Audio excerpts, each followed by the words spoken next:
I want to welcome everybody to our very unique Seder table. It's a Zoom Seder table, and it's wonderful to see all of your faces. We are delighted that Miss Lisa Silver is with us this evening, of course, and she is going to kick us off and start our celebration with song. This night we set the Seder table, gather around with friends and family. We read from the Haggadah, sharing stories once again of how we once were slaves, but now we're free. The youngest asked the questions, and we listened as she spoke. Ma nishtana halayla hazeh mikol halelot. Why is this night so different from the rest? Why do we eat the herbs of bitterness? Why do we eat matzah? Why can't we eat bread? How come we don't sit up straight but we recline instead? So many questions running through my mind. Why? The Seder plate is full of many symbols to remind us of our struggle and our tears. But through our pain and strife, we always manage to survive. And that's why we tell the story every year. Though time keeps marching forward, we must not forget the past. It's the Passover tradition for the youngest child to ask. Why is this night so different from the rest? Why do we eat the herbs of bitterness? Why do we eat matzah? Why can't we eat bread?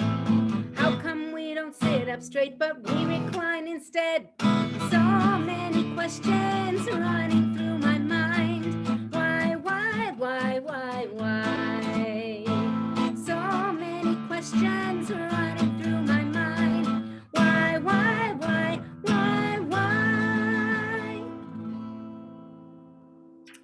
Thank you, Miss Lisa. So every year at the start of the agricultural year, as it would be in Torah, at the first month of the year, which is the month of Nisan, we celebrate this holy day, this festival, actually one of three festivals in our tradition, known as Pesach. And we create this beautiful Seder plate with all sorts of symbols that stand for different things. We'll get there in a moment. And we sing songs and we tell the story because we are not just the people of the story in the book, but each one of us is said to be our own individual Torah. We each have our own incredible story that we bring to the table. And depending on who's sitting at our table, and we probably have less this year than in other years, our stories all intersect. And that's really at the heart of what it means to be Jewish. It's not just understanding our own story, but hearing the stories of others and seeing how we can connect with one another and lift one another up and through out of the shackles of slavery and into a more redemptive place. So this Seder, I think, is so much different than the one we had last year because while we might be still limited in our numbers or taking care to make sure that those around us are safe and hopefully getting our vaccinations, we see a different light at the sort of end of this pandemic tunnel. And who could have thought a year ago when we were Zooming our Seder together that it would be a year later when we would still be kind of moving through this social distanced pandemic space. So, but I feel far more optimistic this year. And, we know that to move through a narrow place takes a lot of work and a lot of effort. And our matzah represents that this evening. So I will not say any more at this moment. Just if you happen to have printed your Haggadah from the website, that's great. But if you don't have it, you don't need it. We're going to just walk you through the whole thing and you can just enjoy even without your Haggadah. If you do have your Haggadah, we are going to turn to the Lurch family and invite them to lead us in lighting candles and blessing children. And you're welcome to do the same.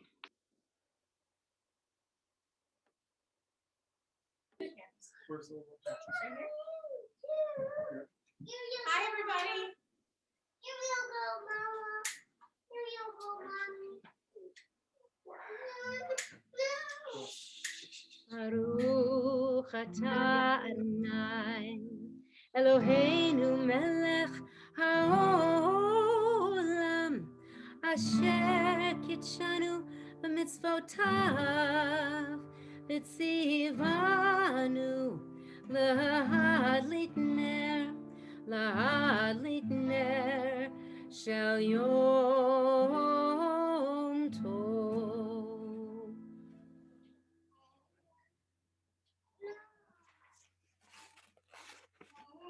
After lighting the candles, parents bless their children.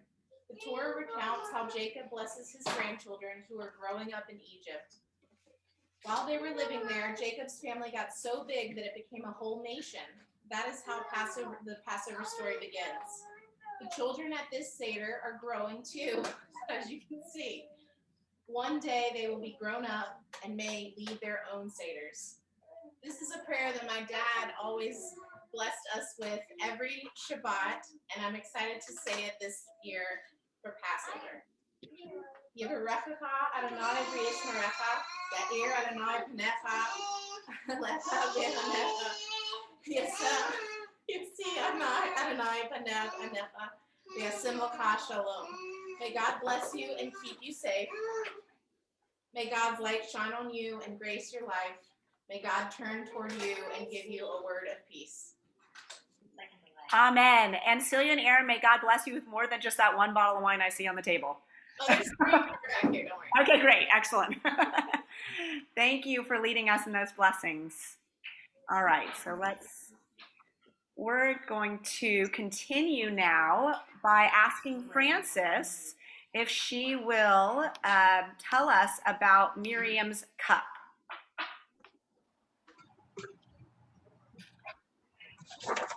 Let us raise Miriam's cup as we remember the importance and many contributions of women to the Exodus story. When Pharaoh's daughter discovers the basket and realizes that it is the Hebrew child, Miriam quickly offers to get a Hebrew nursemaid for Moses and gets none other than their mother.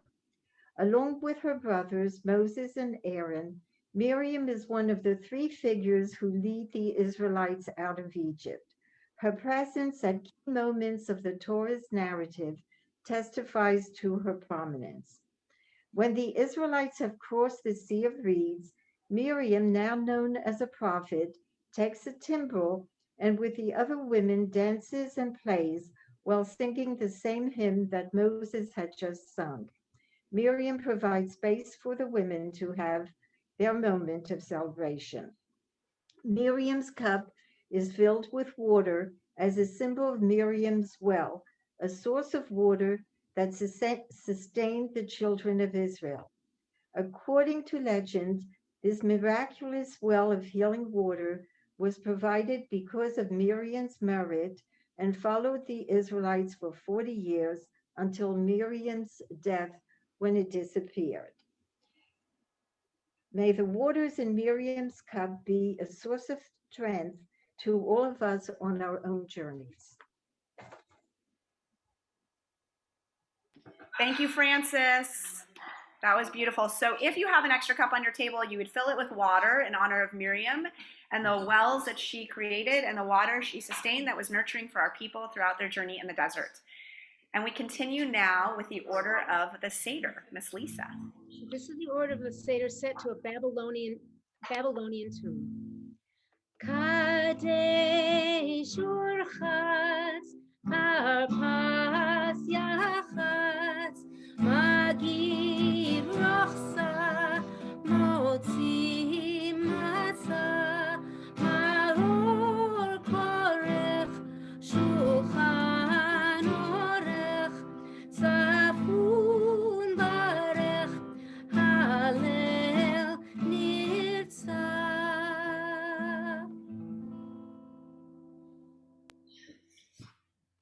Thank you, Miss Lisa. So we're turning now to the Karp family, who is going to tell us about what is happening on their Seder table. Karps, take it away. Okay, hello, and welcome to the Karp family. Sorry. So welcome to our table. On our table is a Seder plate, which I will show you. One of the special things about this Seder plate, it was purchased at Micah in their gift shop, which sadly is no longer because one of the rabbis wanted it as their office, but I'm not going to tell you which one she is. So with me is my wife, Brenda, and my youngest child, Adam, and the three of us will tell you what is on the Seder table. Matzah.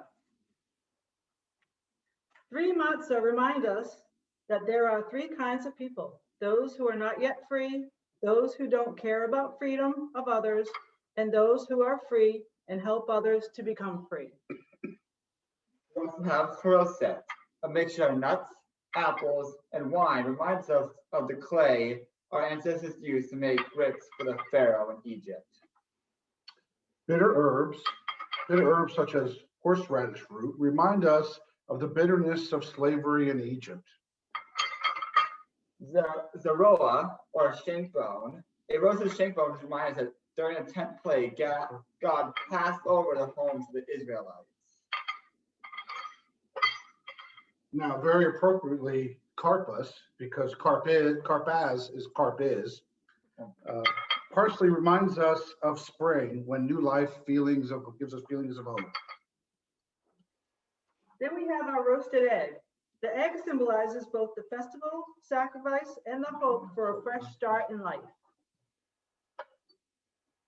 We have the Mei Melach, or salt water. The salt water reminds us of the sad and bitter tears shed by our people in slavery, as well as the tears for those who are still not free today.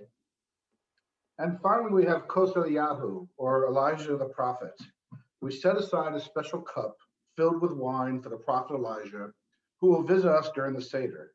The rabbis of long ago taught that Elijah will come and announce a time when there will be peace in our world. And as a special note, our first Passover together, Elijah did come visit us, and I'd be happy to tell you that story later. That's outstanding. Wow, Elijah came to the carp home? Amazing. All right, carps, we'll have to hear that one later for sure.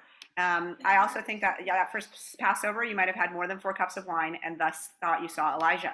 Okay, but thank you, carps. We are going to move to the amazing Golder family for the first cup of wine. Wait, Golders, I got to find you in my Zoom room here so I can, there you are, spotlight you. Okay, Golders, take it away.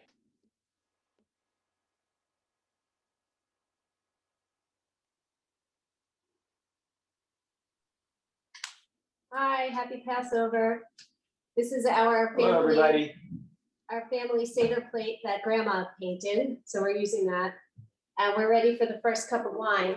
In our Pesach story, we are told 4 times that God promised freedom to our people. We remember each of those promises with a cup of wine. I will bring you out, I will deliver you, I will redeem you, I will take you to be my people. With the first cup of wine, we recall the first promise found in the Torah. I am Adonai, and I will free you from the slavery of Egypt. Baruch atah Adonai Eloheinu melech haolam borei pri hagafen. Blessed are you, God, ruler of the universe, who creates the fruit of the vine. Blessed are you, God, ruler of the universe, who has chosen us from all peoples, exalted us, and making us holy with commandments. You, God, have lovingly given us Sabbaths for rest, times for gladness, feasts and seasons for joy, including this Sabbath and this festival of Matzah, season of our freedom. Tonight is a holy gathering to remember the Exodus from Egypt. You have granted us our special identity and our sacred heritage. Blessed are you, God, who sanctifies the Sabbath, the Jewish people, and gave us the festive seasons of joy and celebration. Blessed are you, God, ruler of the universe, who gives us life, sustains us, and brings us to the joyous season. Amen. Thank you, Goldners. Miss Lisa, we're going to come with you to finish us off with a Kiddush, please. Baruch atah Adonai Eloheinu melech haolam borei pri hagafen. Amen. Okay, so moving on in our Haggadah, I'm going to turn it over to Rabbi Flip. Good evening, everyone, and Chag Sameach, happy Passover. I have been charged with three things. The first is called urchatz, which means the washing of the hands. I can tell you the pandemic has revealed many things to us in this year, one of which is the need for clean hands.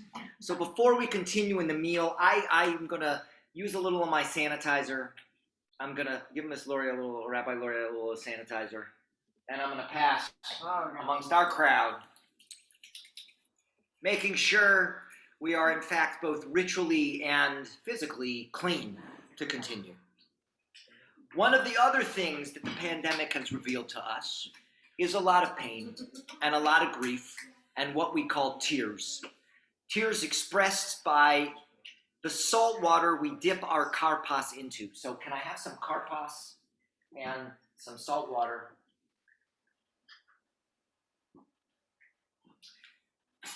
Let me tell you one of the reasons, perhaps the major reason, that Rabbi Laurie and I, and Congregation Micah in general, believe in hope.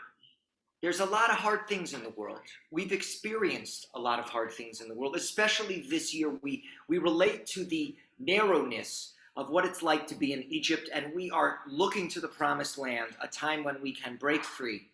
Well, one of the reasons that we believe in hope is because of the redemption. It's because of Passover, because our ancestors had the hope, and because our tradition tells us, just in the Kiddush that we did, that we are to remember forever the going out of the narrow place that was Egypt. We have all been in Egypt. We've all been in this narrow place. And the karpas, the green vegetable, represents the springtime and the hope of the holiday that we now celebrate. We had the chutzpah then to believe in hope, as we do now. We dip the vegetable. We take bites. No, we passed the other one. Okay. We passed it. Okay. Baruch atah Adonai Eloheinu melech haolam borei pri ha'adamah. Amen. And finally, if I could have some assistance in the middle matzah, please.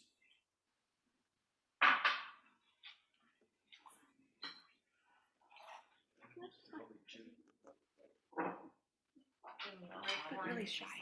He's up. No. We take this middle matzah and hand that back. We wrap a piece in a napkin to later become now the afikomen, the dessert, the part we hide until the end to entice the children and all people who believe in hope that the future will be a good one. Okay, Rabbi Flip, thank you so much. So if everyone's had a chance to take their karpas, their greens, and dip it in salt water, you'll go ahead and do that. And break your middle matzah and hide the smaller half for the afikomen. Smaller half for the afikomen? Smaller half. Okay, so next we are in for a treat. I'm looking for the Wolf family, and they are going to share the Manish Tana with us. It is time for the 4 questions. Before we go there, wait, I'm looking for you all, Wolf, so I can spotlight you. Where are you on my screen? I'll take it together now. Oh, there you are. All right. So, by the way, before this Wolf share the 4 questions, which we're so excited that you're going to, I wanted to share the 4 questions that were sent to me today, and many of you have probably already seen these. But the 4 questions for this year are: have you gotten the vaccine? Which one did you have? What were your side effects? And when do you think you'll return to work? Those are the other 4 questions for 2021. But the cuter 4 questions are right here with the adorable Wolf family. Take it away, ladies and gentlemen. 1, 2, 3.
That was outstanding, ladies. That was amazing. I love that.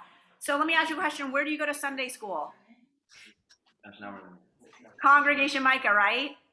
And where do you go to regular school? Akiva.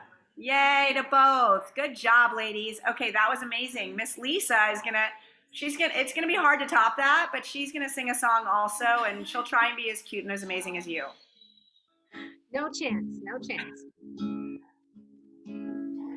B'chol dor v'dor chayav adam lirot et atzmo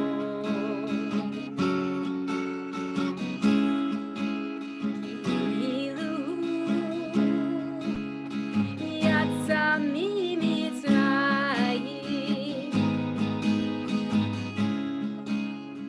Every generation has an obligation to renew our lives and days in freedom, not as slaves. Ki'ilu yatsa miMitzrayim. Ki'ilu yatsa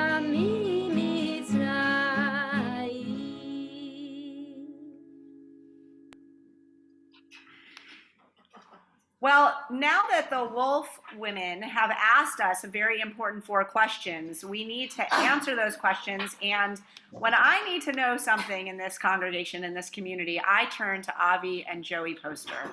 They are the ones to go to. So Avi and Joey, would you share with us how we might answer those 4 questions, please? Sure. Laurie, I have to tell you, you were spot on about a couple of things. One, that it would be impossible to follow the Wolf family. And the second thing is you asked the right person to talk about questions. As a teacher and a teacher trainer, I have long valued the power of a question and a well-crafted question. It's the way we get knowledge. It's the way we discover things.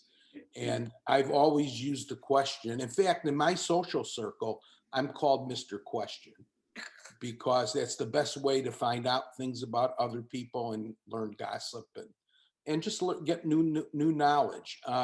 So this Passover is a great opportunity for all of us to step back, examine the world, be reflective, and ask timely questions.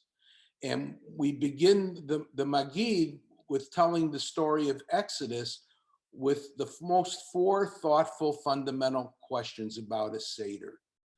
But I just want to be reminded that these are not the only questions we're expected to ask at the Seder table. They were not meant to be the only questions, but I'll go in that a little bit. But let me start with Avadim Hayinu Lefaro b'Mitzrayim Ata b'nei Chorim. I hope you get to sing that later. And our 4 questions. Joey is going to give us the answers. So Joey, why do we eat matzah on Passover? Well, Avi, matzah is made with carefully prepared flour mixed with water. It has no yeast, and it's baked flat until crispy and brown.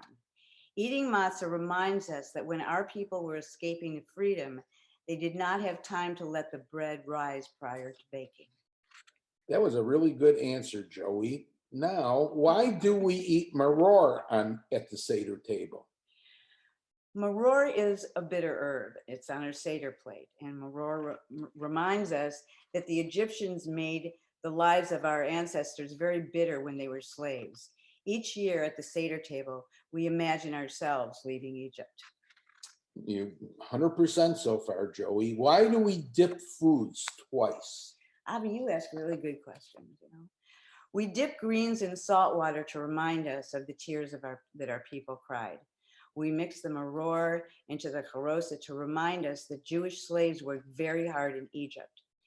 When we combine something bitter and something sweet, we remember that even when people are sad, there's always hope for a happier time.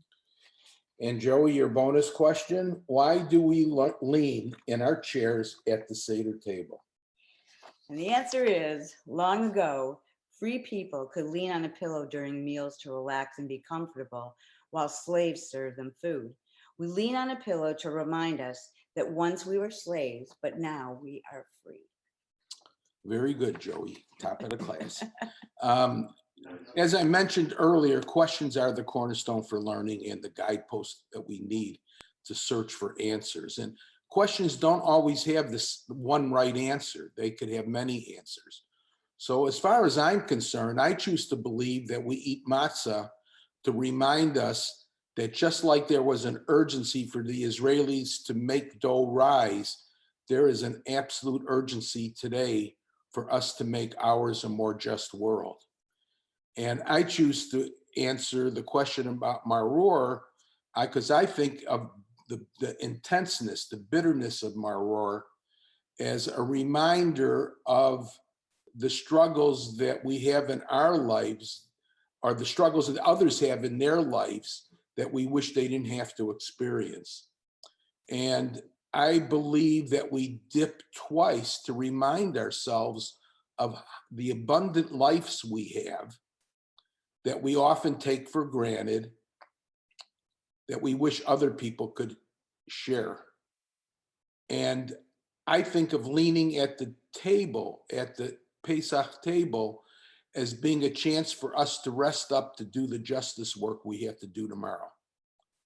But as I mentioned, those aren't the only 4 questions. I think each of us need to form additional questions, challenge each other at the table or on this Zoom call. But there's questions that I raise that I think are the 5th questions to the 4 that we traditionally ask. And some of them are these.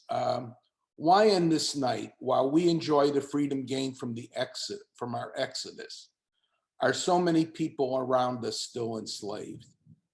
Why in this night, while our plates are filled with bounty, are so many around us, especially children, still hungry?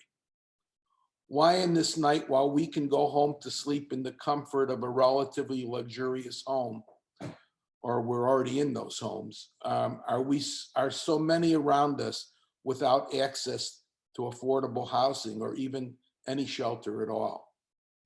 And why is it on this night of Passover, there are still people in our country that do not have access to affordable health care?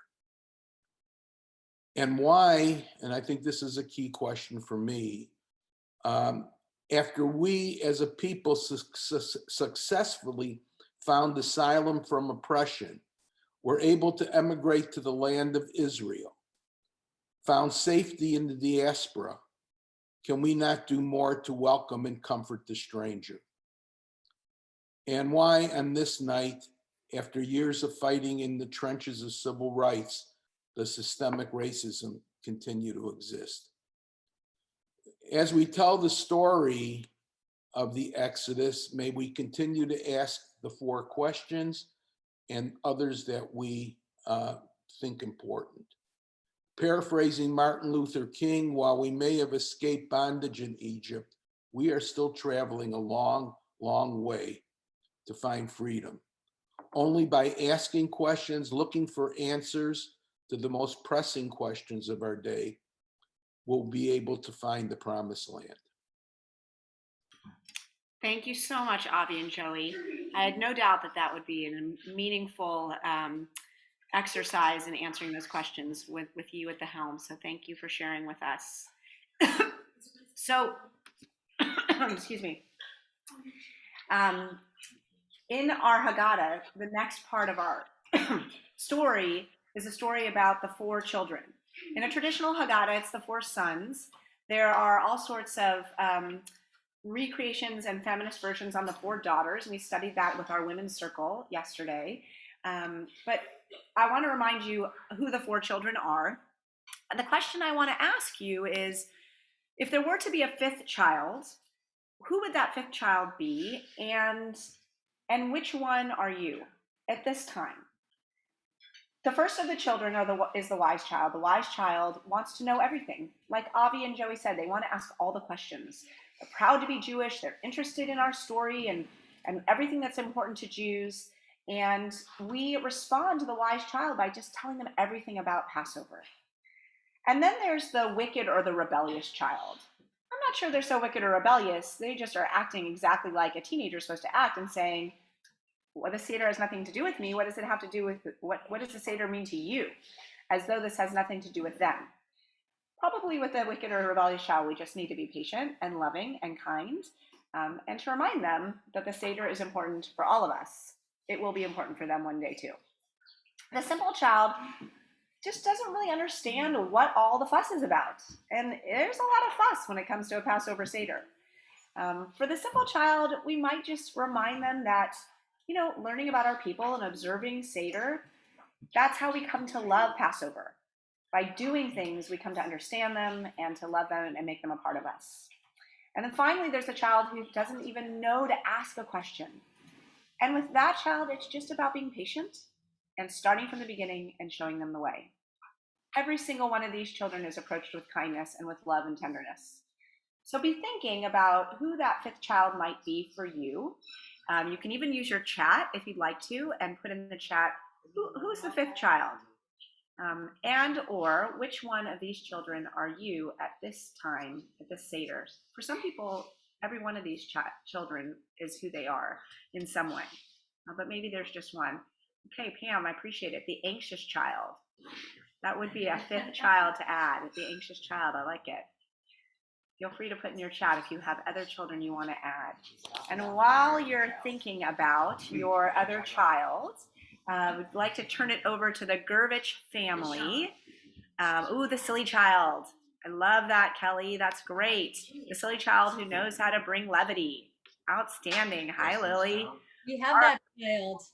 I know. I love it. Well, Gervich family, so since you mentioned the silly child, you are assigned the Magi this evening, and I know you are going to kick us off with telling our story. So please go for it. Good Yantif, everyone. Hang on 1 second. I see. Present. Here we go. Ready? Go ahead. Throughout Jewish history, angry, frightened, and cruel people have wanted to hurt us, but God has given us patience, strength, pride, and hope. It is important to remember and retell the story of how God has helped our people survive. This Passover Seder is our special way to relive a time when our people were slaves over 3,000 years ago. With God's help, our people became free. The Torah tells us that our ancestor Jacob moved with his family from Canaan to the land of Egypt in order to find a better supply of food. In those days, our ancestors were a small group called the people of Israel. Jacob's son Joseph worked for the Pharaoh, the ruler of Egypt. Joseph's wisdom and skill helped all the people of Egypt. Joseph became an important and respected man.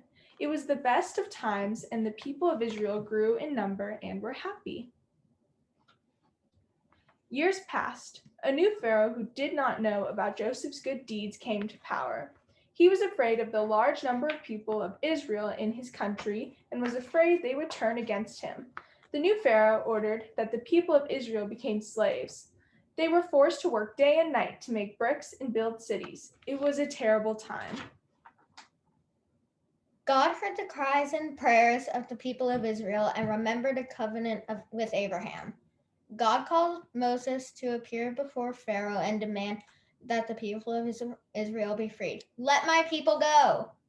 But Pharaoh was stubborn and would not heed the word of God. So God brought us out of Egypt by a mighty hand with an outstretched arm and awesome power. Finally, after many terrible plagues, Pharaoh was convinced that the people of Israel had to be freed from slavery, and he allowed them to leave Egypt.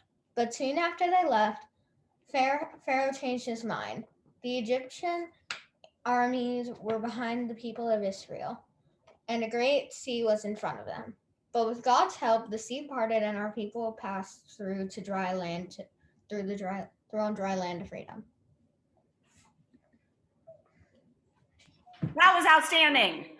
The visuals, the artwork, the storytelling, the family, eloquent.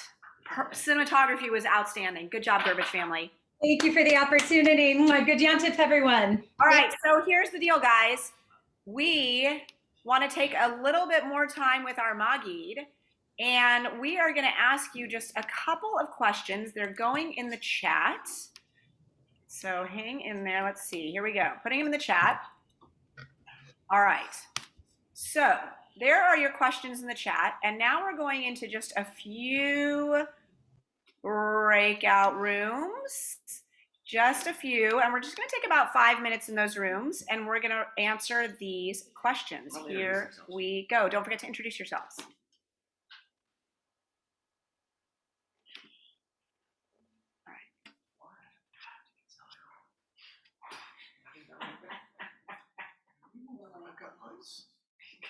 Everyone should be going to rooms. Do you want me to join a room here? No, I do not. No, you got it. You got the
welcome back, everybody. Everyone's coming back. Good to see your faces again. I always get worried that we won't be able to bring you back. Like it's a time machine and then you'll be somewhere and we won't ever be able to find you again. Where'd Dee go? It was so nice to have seen her. Okay. Everybody's coming back. Here we are. Great to see everybody again. I hope you had some good conversations and met some new people. And hi, Larissa. Glad to see you. All right, so Miss Lisa is going to kick us off for the next part of our Seder with Avi. Your wish is our command. Avadim Hayinu. Avadim Hayinu, Hayinu. Ata b'nei chorin, b'nei chorin. Avadim Hayinu. Ata b'nei chorin. Avadim Hayinu. Ata b'nei chorin, b'nei chorin. Avadim Hayinu, Hayinu. Ata b'nei chorin, b'nei chorin. Avadim Hayinu. Ata b'nei chorin. Avadim Hayinu. Ata b'nei chorin, b'nei chorin. All right, Miss Lisa, we're going to stick with you because we're going to go ahead and, well, actually, I'll just move off you for just a moment. Everybody's going to get ready for the 10 plagues. And so you're going to want to make sure you have a cup of wine or juice. And I would say we've already had hail a few times this week, but we'll go ahead and add that into our plagues again. So the custom being that you take your pinky and your wine or juice, and with each one of the plagues, we go ahead and take a drop out of our cup and onto our plate. And doing so, that exercise lessens the fullness of our cups, which allows us to remember the plagues that were brought upon Egyptians and express our sorrow for, as Avi really mentioned, all the plagues that still keep us in peril even today. So while these are plagues from then, they have relative meaning and parallels even today, unfortunately. And so we begin with dam, blood, Svardeya, frogs, kinim, lice, arov, wild beasts, dever, disease, shechin, boils, barad, hail, arbe, locusts, choshech, darkness, makot bechorot, slaying of the firstborn. Miss Lisa. All right, so this one's got some audience participation. So get your fingers out, kids. You can count along with me and we can X some stuff out. So here we go. 1, 2, 3, 4, 5, 6, 7, 8, 9, 10 plagues in Egypt land. 1, 2, 3, 4, 5, 6, 7, 8, 9, 10 plagues in Egypt land. 1, 2, 3, 4, 5, 6, 7, 8, 9, 10 plagues in Egypt land. 1, 2, 3, 4, 5, 6, 7, 8, 9, 10 plagues in Egypt land. Blood in the water made the river run red. 10 plagues in Egypt land. Pharaoh didn't listen to what God said. 10 plagues in Egypt land. Frogs were jumping in the Pharaoh's hair. 10 plagues in Egypt land. Pharaoh didn't like it, but the frogs didn't care. 10 plagues in Egypt land. 1, 2, 3, 4, 5, 6, 7, 8, 9, 10 plagues in Egypt land. 1, 2, 3, 4, 5, 6, 7, 8, 9, 10 plagues in Egypt land. Creepy, crawly, itchy lice.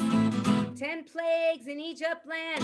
Mess with the Holy One, you better think twice. 10 plagues in Egypt land. Filthy flies, so dirty and vile. 10 plagues in Egypt land. Not exactly Pharaoh style. 10 plagues in Egypt land. 1, 2, 3, 4, 5, 6, 7, 8, 9, 10 plagues in Egypt land. 1, 2, 3, 4, 5, 6, 7, 8, 9, 10 plagues in Egypt land. The cattle and the horses and the oxen died. 10 plagues in Egypt land. I won't give Rev up, old Pharaoh cried. 10 plagues in Egypt land, boils and blisters on his skin. 10 plagues in Egypt land, giving up Pharaoh, you're never gonna win. 10 plagues in Egypt land, a 1, 2, 3, 4, 5, 6, 7, 8, 9, 10 plagues in Egypt land, a 1, 2, 3, 4, 5, 6, 7, 8, 9, 10 plagues in Egypt land. The hail rained down from the heavens on high. 10 plagues in Egypt land, hurt so much made Pharaoh cry. 10 plagues in Egypt land, swarms of locusts ate the crops. 10 plagues in Egypt land, hard-hearted Pharaoh just wouldn't stop. 10 plagues in Egypt land, a 1, 2, 3, 4, 5, 6, 7, 8, 9, 10 plagues in Egypt land, a 1, 2, 3, 4, 5, 6, 7, 8, 9, 10 plagues in Egypt land. Dark descended on the light of day. 10 plagues in Egypt land, Pharaoh was lost, couldn't find his way. 10 plagues in Egypt land, firstborn the final blow. 10 plagues in Egypt land, finally Pharaoh let the people go.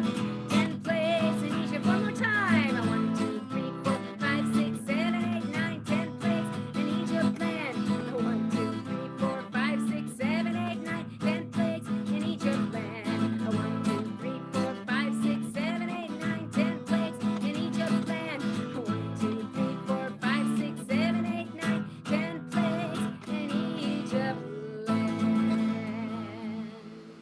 Ah, always a solid goodie on that one, Lisa. That's a hit. Thank you. Okay, so with Dayenu, which we all know our favorite tune that we will definitely include this evening of, it would have been enough if we had been taken out of Egypt. It would have been enough if we had come to Mount Sinai. It would have been enough if we had been given Torah, if we'd been given Shabbat. But sometimes some of the things that we read year after year after year start to lose their meaning for us because they become rote. And it can be really helpful to think of our own sort of personal expressions of these different prayers and rituals. This is my amazing, brilliant, beautiful niece, Alexa. Hi. And she is visiting, which we are so excited because, it's been like 2 years since we've been able to see each other, right? Yeah. Okay, so Alexa wrote her own Dayenu, things for which she is essentially super grateful for, that if she just had each one of these things, Dayenu, it would be enough. So Alexa, will you share with us? Yeah. Okay, hold on. Go ahead. I'm super grateful that I get to be with my family for Passover, that my grandparents are very healthy, that I have the best teacher, and I am super happy that I get to go in person, that I have the best, kindest sister in the world, that I have the cutest puppy ever, that we don't have to fight for toilet paper, that it's finally becoming warm outside, and that I'm still doing Taekwondo, that I have awesome friends. Online gaming platforms have been so much easier to play on, and that I have the best books in the world, Percy Jackson, to read. All right, high five, Dayenu on all of those. I just want to say, especially on the gaming platform thing, I fully resonate to that. All right, so that is awesome. Good job. Thanks, Alex. Thanks. All right, so that was just one example of a personal Dayenu, I think an awesome one. You might have your own Dayenus that you can say this year. We're going to invite you to use the chat while Miss Lisa leads us through a couple versions of Dayenu. Okay, well, actually, I've got one long new version of Dayenu. Okay, great. Yet, Rabbi Lori, and I was just inspired the other day to write this, and my friend Wendy Spira, who's here tonight, helped me with this. And this is kind of a look back at the last year with a little bit of levity and hopefully looking forward to our liberation. For ordering from Amazon and working with our sweatpants on, watching Netflix until dawn, Dayenu.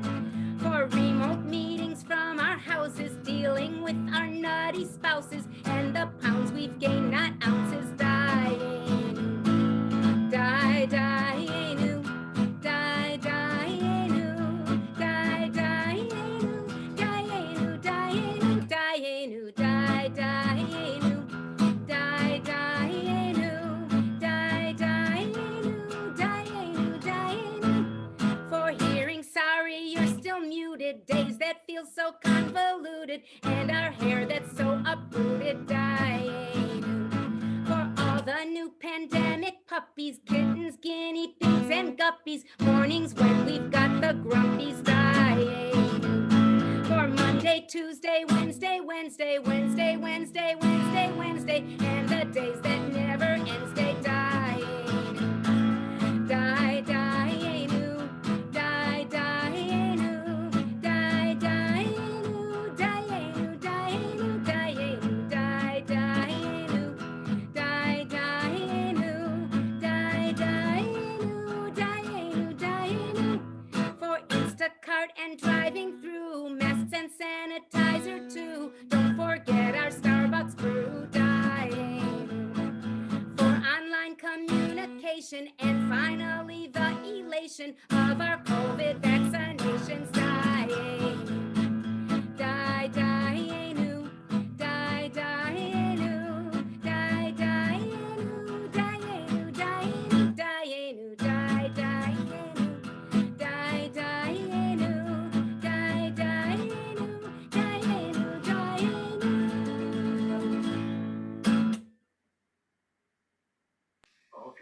Okay, that was amazing. That was amazing. Thank you, Miss Lisa, for making it oh so very relevant for us. You are welcome, and thank you to Wendy for helping me. Yay to Wendy Spira. Okay, that was fantastic. All right, so now that we have had our Dayenu, it's time to fill your cups. I know that's something sad to do, but go ahead and fill your cups with juice or wine for a second cup. And we'll bless together. Miss Lisa, if you'll lead us in the blessing. Baruch atah Adonai Eloheinu melech haolam borei peri hagafen. L'chaim. All right, my teenage boys are also drinking a lot of wine, which makes me a little bit nervous. Okay, here we go. So we are moving to motzi matzah, maror, and korech, the Hillel sandwich. So we're going to invite you to take your matzah. We're going to bless over matzah. So something that I knew before was that more traditional Jews would not put any kind of spread or schmear on their matzah when they eat it. But that's not exactly true. What Rabbi Kulik of West End Synagogue taught me this week is that when we make the blessing over matzah on the first and second nights of Pesach, we should make the blessing without anything on the matzah, because, you know, when you eat matzah, it's like dry and hard to swallow, and slavery and indentured servitude is also hard to swallow and difficult. And so our matzah should be difficult to eat when we bless it as well. Then we get to put all the good stuff on it. So for now, we just take a piece of the matzah and we go ahead and say the blessing together. Let me get there. Baruch atah Adonai Eloheinu melech haolam asher kitshanu b'mitzvotav v'tzivanu al achilat matzah.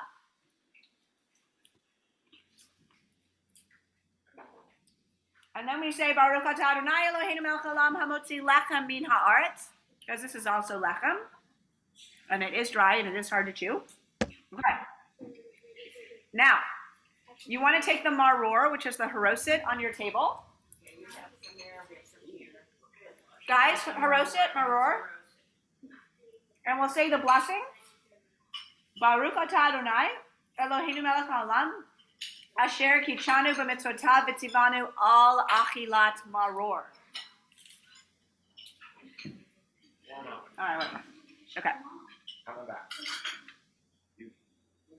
Now, I'm going to suggest that when you make your Hillel sandwich, the korech, that you take more horseradish than anything else, because you really want to clear the sinuses. I think that horseradish, korech, is like the fourth vaccine, right? There's 4 questions. You have Pfizer, Moderna, Johnson & Johnson, and korech. If you eat enough of it and it's really strong, it's going to clear out everything. So go ahead and build your Hillel sandwich now. Matzah, haroset, and korech, your horseradish. There's horseradish on the too. And there's also chopped liver. Yeah. Chopped liver, right?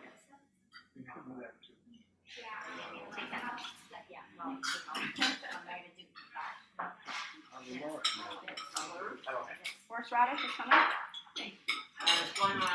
Okay. So we'll give you a moment to go ahead and do your Hillel sandwich.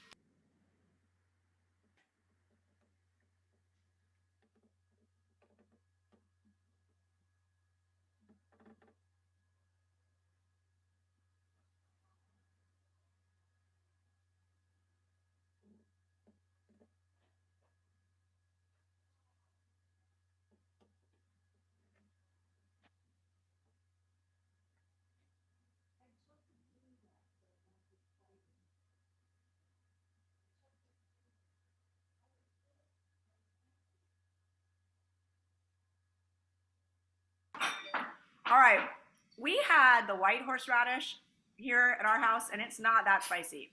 Anybody have like the real strong stuff? You do, Avi and Joey? Yeah. Did you get it here in Nashville? Where'd you get it? I feel like we all need to share where we get the goods. Oh, you're muted. I could rock that. I could not find red horseradish anywhere. Yeah, I couldn't either. It was crazy. So I bought the white. It's I think it's Glidden's or something. Yeah, I bought the white too, but it's not as spicy. This one is super strong. Yeah. It is? Okay. All right. Good for you. Good. Very good. It's good. Oh, Dan Grossman showing us. Dan, did you import that? That does not look like local. It came from Brentwood, Tennessee, a place called Kroger. Really, wow. Really good and Fancy, hot. Dan. It says good and hot right on there. Okay, well, I mean, you didn't share that with anybody before tonight. You so we want didn't some? know. Here. Well, I mean, yeah, I do, but okay. It's hot. It's hot. Okay, good to know. It's hotter than wasabi. We got hot Ooh, Celia's got the same one as Dan. Wendy's got some hot stuff. This is really hot. Publix. Okay, good. Christy's got hot too. Awesome. All right. Apparently, we just didn't. Okay. So here's the thing, guys. We are anytime we get to the Korach sandwich, the Hillel sandwich, we know we're winding up for some serious matzo ball soup. Now, I have it on good information that Faith Galbraith makes the best chicken soup there is. I've heard, and now, and I also think that, you know, if we're all nice and we like write Faith a really nice note and put it in the mail and ask her if she'll deliver chicken soup to each one of us, she might do that. She's really amazing. Me too. So, yeah. Hi, Faith. Hi, Ron. Okay, so but I hope that each one of us has delicious matzo ball soup in our future. And my mother-in-law made our matzo balls because I made them one year and now I don't make them anymore. Okay, so we're ready for, well, I know we don't normally do Elijah at this point, but since we're going to stop eating together to have our dinner, we want to invite Elijah when we're all together. So we're going to invite you to go ahead and open your doors for Elijah at this time because we want to have Elijah join us for the meal anyway. And Elijah symbolizes that we want to open our doors to all those who are hungry and in need. And even though we couldn't open our actual doors for strangers this year because of the pandemic. And I actually had an out-of-town parent call and say, could my child, you know, could my son come somewhere for Seder? And I was really strapped to figure out how to ask that in a time of a pandemic. Next year, we'll really look forward to Beauty Cataldos. I love those. Very nice glasses. There's a story.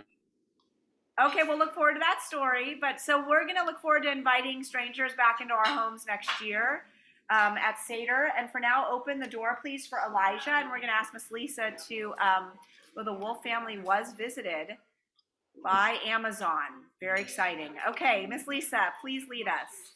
Eliyahu Hanavi, Eliyahu Hatishbi, Eliyahu Hagiladi, Bimhera ve'amenu, Yavo aleinu, Mashiach ben David, Mashiach ben David, Eliyahu Hanavi, Eliyahu Hatishbi, Eliyahu, Eliyahu, Eliyahu.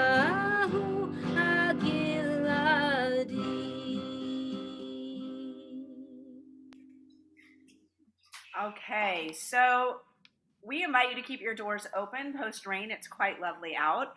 For those of you that are here and local, those of you who are out of town, you'll have to make your own decisions about that. So in just a moment, we're going to break and say goodnight to each other and go ahead and eat our Seder meal, not on Zoom. But I just want to say that,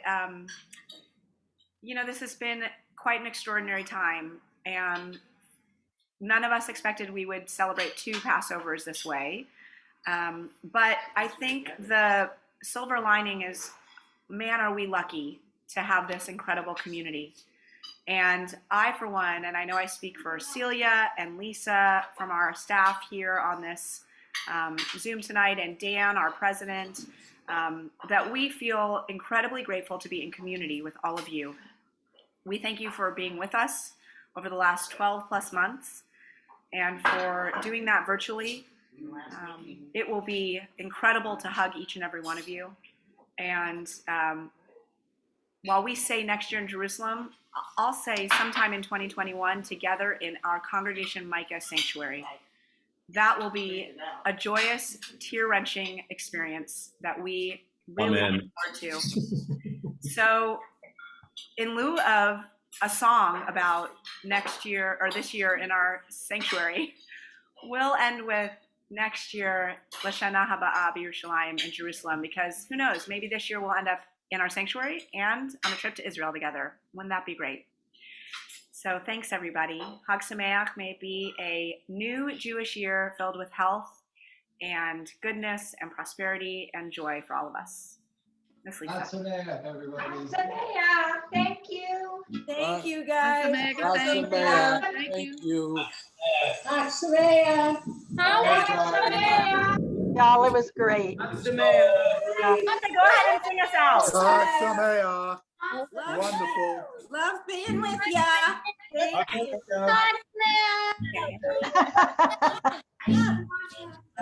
I mean, I can't hear her.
Hag Sameach,